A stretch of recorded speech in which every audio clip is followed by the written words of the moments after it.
നമ്മളൊക്കെ സ്കൂളിൽ ജോമെട്രിയും ട്രിഗണോമെട്രിയും ഒക്കെ പഠിച്ചിട്ടുണ്ട്. എൻ്റെ അന്നത്തെ ഏറ്റവും വലിയ സംശയമായിരുന്നു, എന്തിനാണ് ഇവർ നമ്മൾ ഇതൊക്കെ പഠിപ്പിക്കുന്നത്, ഇത് വെച്ചിട്ട് നമ്മൾ ലൈഫിൽ എന്താ ചെയ്യാൻ പോകുന്നത് എന്നുള്ളത്.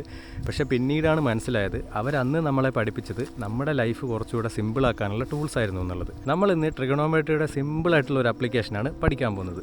വേറൊന്നുമല്ല, എൻ്റെ പുറകിൽ കാണുന്ന ഈ മാവില്ലേ, നമ്മളിതിൻ്റെ ഹൈറ്റ് ട്രിഗണോമെട്രി വെച്ചിട്ട് കാൽക്കുലേറ്റ് ചെയ്യാൻ പോവാണ്. ഇപ്പം ഞാൻ നിൽക്കുന്നത് നമ്മുടെ മരത്തിൽ നിന്നും 15 മീറ്റർ ദൂരെയാണ്. ഞാൻ ഗണിച്ച് പറഞ്ഞതല്ല, നമ്മൾ കൃത്യമായ കാൽക്കുലേഷനോടെയാണ് പറയുന്നത്.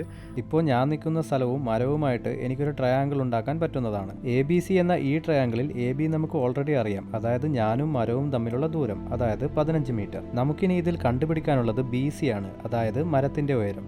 അതിനുവേണ്ടി നമുക്ക് ABയും BCയും തമ്മിലുള്ള ആംഗിൾ കണ്ടുപിടിക്കണം. ആംഗിൾ കണ്ടുപിടിക്കാൻ നിങ്ങൾക്കൊരു പ്രൊട്രാക്ടർ യൂസ് ചെയ്യാവുന്നതാണ്. നമ്മളിവിടെ യൂസ് ചെയ്യുന്നത് ക്ലിനോമീറ്റർ എന്ന് പറയുന്ന ആപ്പാണ്. അങ്ങനെ നമ്മൾ കണ്ടുപിടിച്ച ആംഗിൾ 38 ഡിഗ്രി എന്നതാണ്. ശരിക്കും ആംഗിൾ എടുക്കുന്ന സമയത്ത് നിലത്തുനിന്നുള്ള ആംഗിളാണ് എടുക്കേണ്ടത്, പക്ഷെ ഞാൻ എൻ്റെ ഐ ലെവലിലുള്ള ആംഗിളാണ് എടുത്തത്. അതുകൊണ്ട് കുഴപ്പമൊന്നുമില്ല, കുറച്ചുകൂടെ ഈസി ആവുന്നേ ഉള്ളൂ. അപ്പം നമുക്ക് കിട്ടുന്ന ഡിജിറ്റിൻ്റെ കൂടെ എൻ്റെ ഐ ലെവൽ മുതൽ നിലം വരെയുള്ള ഹൈറ്റും കൂടെ ആഡ് ചെയ്താലായിരിക്കും മരത്തിൻ്റെ ടോട്ടൽ ഹൈറ്റ് കിട്ടുന്നത്. ആംഗിൾ നമ്മൾ മെഷർ ചെയ്തത് എൻ്റെ ഐ ലെവലിൽ നിന്നായതിനാൽ നമുക്കിപ്പോൾ XYC എന്നൊരു പുതിയ ട്രയാങ്കിൾ ഉണ്ടാക്കാൻ കഴിഞ്ഞിട്ടുണ്ട്. ഇതിൽ CY എന്ന സൈഡാണ് നമുക്ക് കണ്ടെത്താനുള്ളത്. ഇവിടെയാണ് നമ്മൾ സ്കൂളിൽ പഠിച്ച ട്രിഗണോമെട്രി കടന്നു വരുന്നത്. നമുക്കറിയാം ടാൻ തീറ്റ എന്ന് പറയുന്നത് opposite side by adjacent side ആണ്. അതായത് നമ്മുടെ കേസിൽ ടാൻ 38 എന്ന് പറയുന്നത് CY ബൈ XY ആയിരിക്കും. ഇതിൽ നിന്നും CY സൈഡ് കണ്ടെത്താൻ ടാൻ 38ന്റെ വാല്യൂവിനെ XY സൈഡിന്റെ വാല്യൂവുമായിട്ട് ഗുണിച്ചാൽ മതി.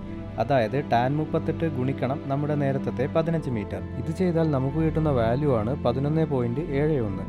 അതിനോടുകൂടെ എൻ്റെ ഐ ലെവൽ ഹൈറ്റ് ആയിട്ടുള്ള 1.65 കൂടെ കൂട്ടിയാൽ നമുക്ക് ഈ മരത്തിൻ്റെ മൊത്തം നീളം കിട്ടും. അങ്ങനെ നമുക്ക് കിട്ടിയ മരത്തിൻ്റെ മൊത്തം നീളമാണ് 13 മീറ്ററും 36 സെൻറ്റിമീറ്ററും. കണ്ട മരത്തിൻ്റെ നീളം എടുക്കുന്നതാണോടാ ട്രിഗണോമെട്രിയുടെ ആപ്ലിക്കേഷൻ ആയിരിക്കും ഇപ്പം നിങ്ങളെല്ലാവരും ചിന്തിക്കുന്നത്. ഒരിക്കലല്ല, നിങ്ങൾ ഇതുവഴി നിങ്ങളുടെ പറമ്പിൻ്റെ ഒരെഡ്ജിലുള്ള ഒരു മരത്തിൻ്റെ ഹൈറ്റ് കണ്ടുപിടിക്കുക.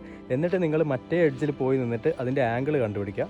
അപ്പം നിങ്ങൾക്ക് അറിയുന്നത് മരത്തിൻ്റെ ഹൈറ്റ് അറിയാം, പക്ഷേ നിങ്ങളും മരവും തമ്മിലുള്ള ദൂരം നിങ്ങൾക്ക് അറിയില്ല. നിങ്ങൾ അതിൻ്റെ ആംഗിളൊക്കെ കണ്ടുപിടിച്ചത് കാൽക്കുലേറ്റ് ചെയ്ത് നിങ്ങൾക്ക് കിട്ടുന്ന വാല്യൂ ആയിരിക്കും നിങ്ങളുടെ പറമ്പിൻ്റെ നീളം. അതാണ് ഇതിൻ്റെ ആപ്ലിക്കേഷൻ.